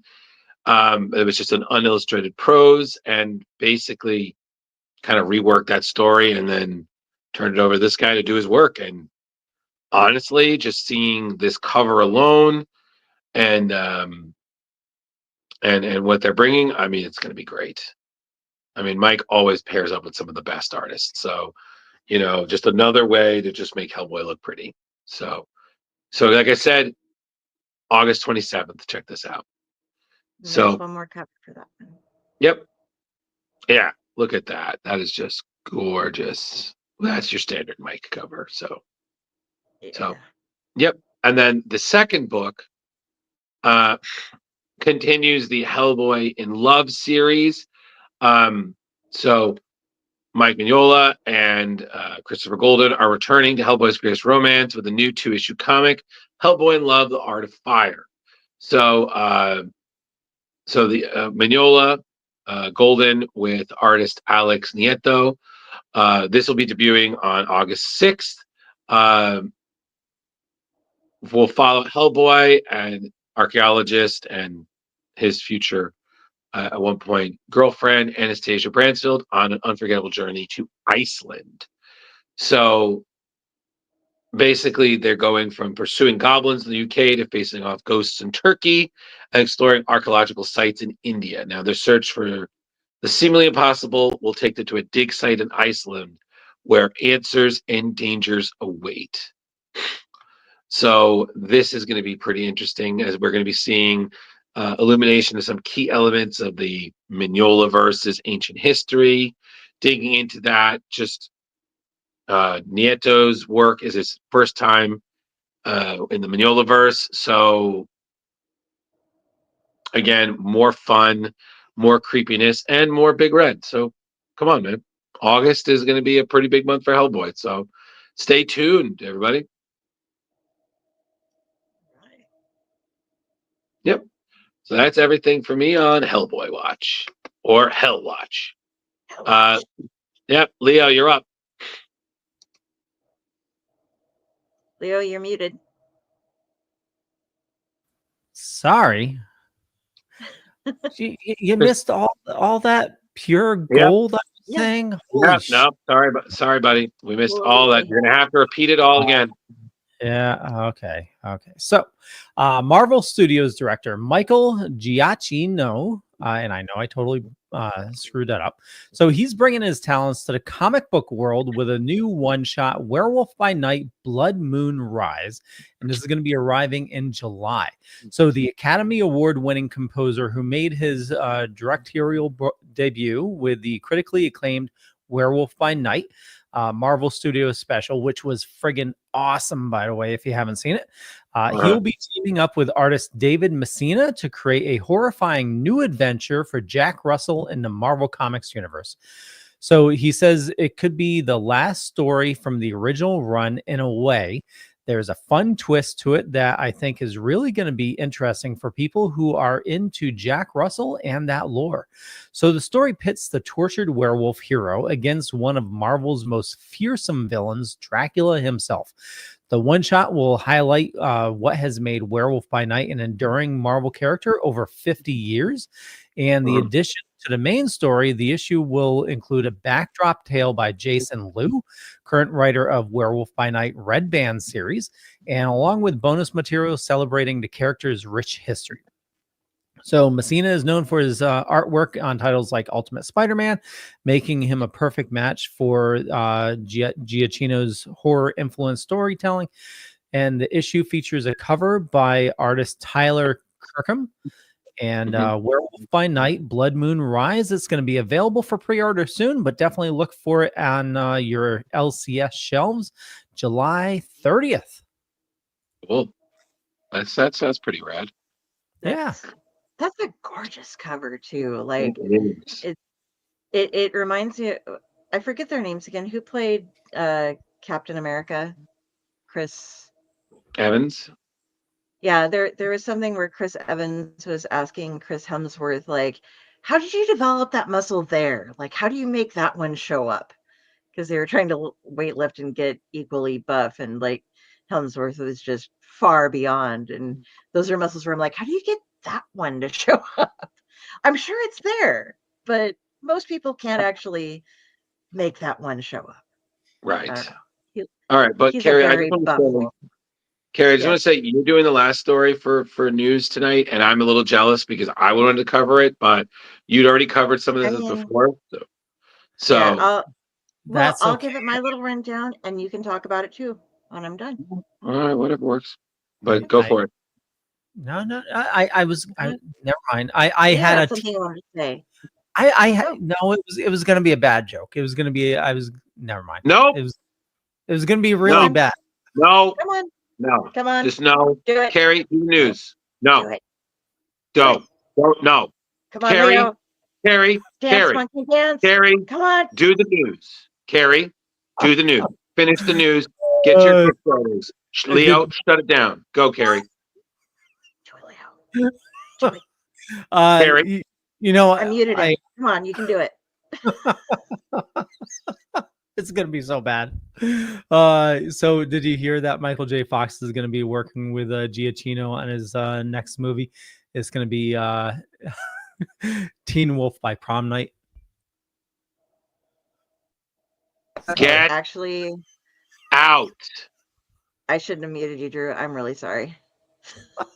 What did I say? What did I swear? Let's go. Okay, so last year on the news, we have this. There's only one picture for it, so get ready to sit here and look at this for a little bit. Godzilla destroys the Marvel Universe. Yes, you heard that. So on July 16th, one of our favorite kaiju, Godzilla, has been running around the Marvel Universe, kicking ass and taking names. But now the amalgamation of Toho and Marvel Universe reaches its epic conclusion in a 5-issue event written by Gary Dugan and illustrated by Javier Garron. Since Godzilla woke up on the wrong side of the bed earlier this year and has been fighting through different groupings of Marvel heroes who have had little success with putting him back to bed, it has finally come to combining forces not only with the rest of the heroes, but also with the Earth's greatest villains. What happens as the King of Monsters tears through the dark dimension and other realms? What's going on with his connection to vibranium? What do you get when a symbiote bonds with a pissed-off kaiju? Who's the tougher battle? Godzilla versus a Celestial or Godzilla versus the Hulk? To find out all answers to this and more, head to your LCS and get those on your pull list. Jeez. Wow. Hey, Mark. Wow. Nice to see you. I'm super pumped for this. Like this sounds awesome. And then Jerry Dugan is an amazing writer. So yeah, this is going to be so cool. Mark, you missed Tom Sniegoski, but I'm going to link that over on I'll post that up on the Mignolaverse thing so you can check it out because he talked a little bit about what's going on there. So yay! All right. Well, that's pretty much it. So that's all the news. So Carrie, it's time. It's time for you. Do your thing.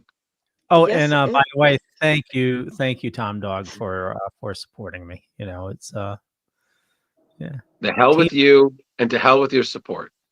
Teen Wolf by Prom Night. Yeah. Carrie, so Kickstarter. Okay, so now it's time to shut up and fund this Kickstarter. Amazing. Amazing. So Leo which made that. So one are you the starting with? first I want you to grab Nightmare Tales and open that folder first. So guys, this is where if I had anything to open, I would open it right now, but I opened 3 last week. So I'm out of things to open right now. I'm waiting for more things to come. This is where I tell you all about crowdfunding projects that are going on that I think are awesome that you guys should check into. And there are many more out there, so keep an eye on them. But the cool thing is, what I like to tell people about the crowdfunders is that you get so much more than just like the comic that you're getting. You're helping to get something made that might not otherwise be made. And you also tend to get little bonuses here and there as you go through and do the crowdfunders. So this first one that I'm going to share with you is Nightmare Tales, a Nightmare Inc. horror anthology. And this you have up until May 1st, so another 16 days. And I might have been the one who just pushed it over to fully funded when I looked and saw it. You'll find later there will be a link up that will tell you it's on Crowdfunder, crowd, and then FUNDR, all put together in one words. And this is written by Miguel Goncalves.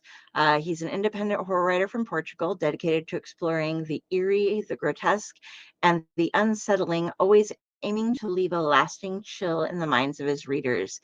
Now he's bringing his love for horror storytelling into the world of comics with this terrifying new project.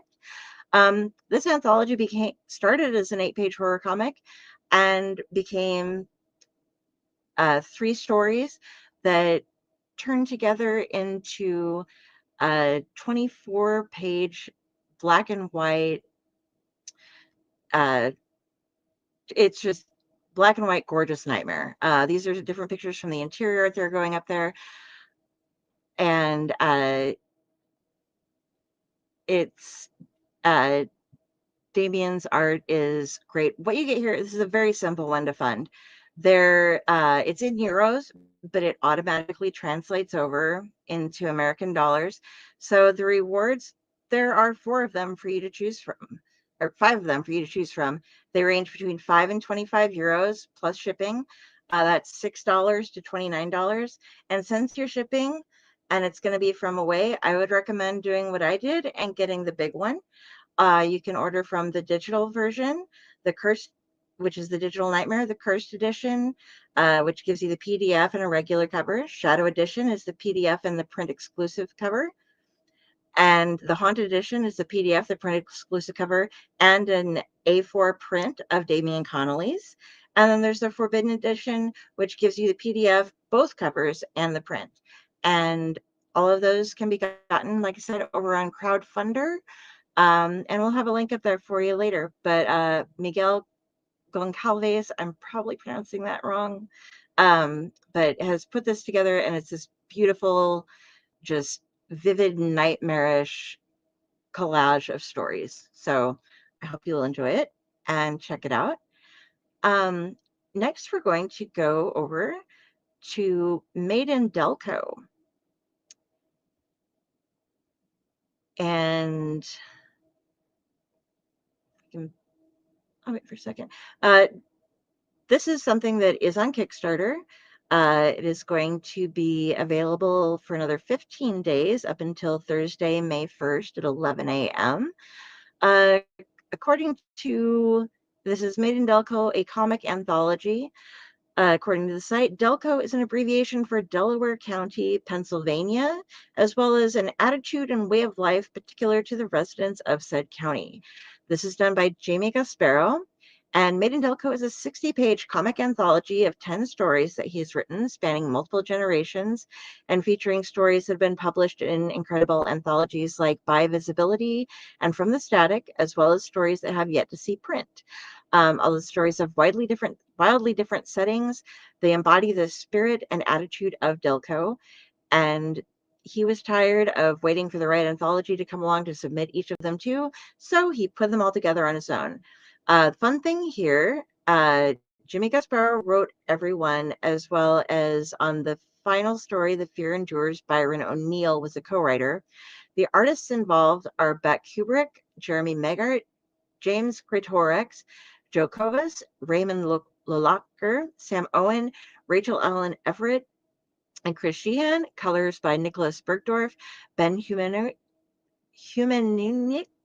Harry Saxon, Roland Calness, and letters Taylor Esposito, Buddy Budoin, and Rob Jones. And this is another one that's really, really simple to do.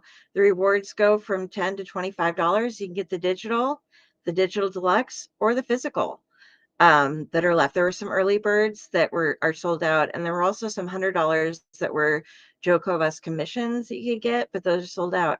So basically, pick the digital deluxe, or the physical. With the digital, it's not the digital deluxe that it comes with, however, it is just the digital. And then the add-ons,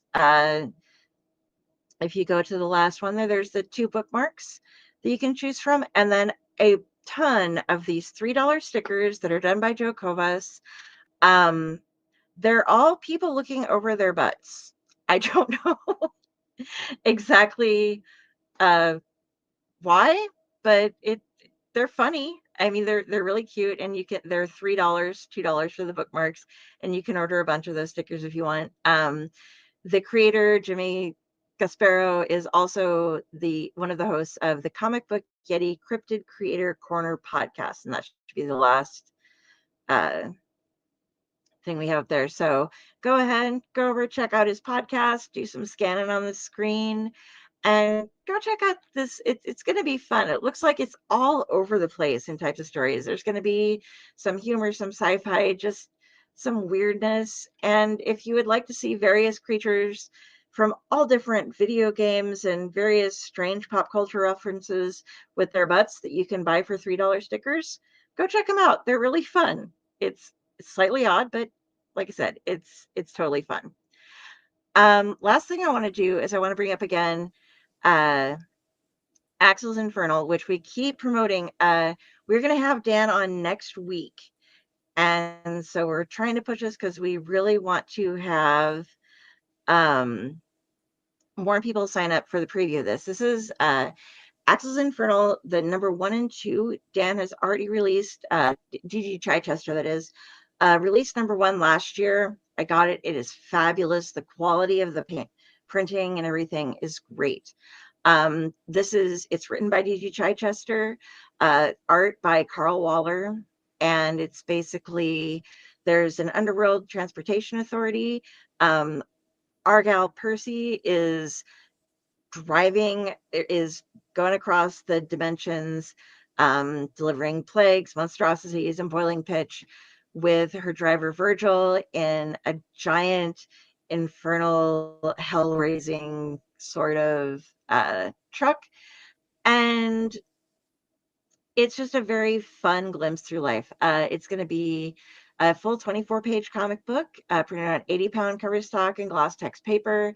This is the second issue in a 5-issue miniseries, and each of the comics are going to be bag boarded and shipped in those beautiful Gemini mailers that I love so much, that I've been encouraging about.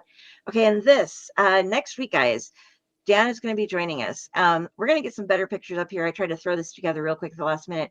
There are going to be giveaways next week, guys. Dan has put together a couple different packages of things. So you want to show up, you want to be in there, you want to be asking some questions and be in the chat, because we are going to set up a spinning wheel that will collect names from the chat. And Dan is going to be giving out for folks a copy of Axel's Infernal number 1. He is also going to be doing an Axel's Infernal prize pack, which is an autographed 11x17 print poster of the issue 1 cover, a holographic sticker of the logo, and an autographed copy of the number 1 script. He's also donating a Daredevil Black Armor collection autographed. And then a book that he's been working on, he's going to do an autographed copy of Street Writers, his soon-to-be-released book, which collects writing tips and tricks from his writing podcast from a couple years back. I've also found that Street Writers, if you look it up, is an app for She Who Shall Not Be, or a skill for She Who Shall Not Be Named from Amazon that I have my little dot of, and if I talk to her, she'll start yelling at me. But she hasn't gone live on that yet. But all of this is going to be coming at you. If you come and join us next week, you can be in line to win one of these prizes. And like Drew and I were talking about it as soon as we found it. It's like, yeah, we'd rather kind of watch so that we can get a chance to get our hands on some of this stuff, because Dan is just given like mad. So we're going to have a good talk with him. He's got a lot of different things coming up next week, a couple different projects he's working on and releasing. So it's going to be a great time. And that is it for Shut Up and Fun, this Kickstarter. Yeah. So yeah, I've just kind of primed the shit out of Dan for next week, but I'll let you give him a last little boost when we finish up here. I mean, I don't know what more we can say about them, Carrie. Yeah, because you already had anything about the Kickstarter stuff, but you already kind of announced that he's going to be our guest next week, so I don't even know if I need to say much more than that. So, yes, hi everyone. We're fighting over it. Yeah, hi everybody. Thank you for joining us with Tom. Tom S. I was going to try it again. I was like, nope. Thank you so much for joining us tonight. We really appreciate it. Next week, we have Dan DG Chichester is going to be coming back. We're going to talk to him about what he's been up to since the last time we had him last year. A lot of stuff to digest there. Definitely going to bring up Daredevil, Black Armor, red and black. Going to definitely bring that up among other things, but we're really excited. And then we have that, and then we have 2 other guests for the rest of this month, and they're going to be pretty exciting. So you're definitely going to want to stay tuned for those. So my guess would be I would keep your Tuesday nights free because you won't want to miss this. So.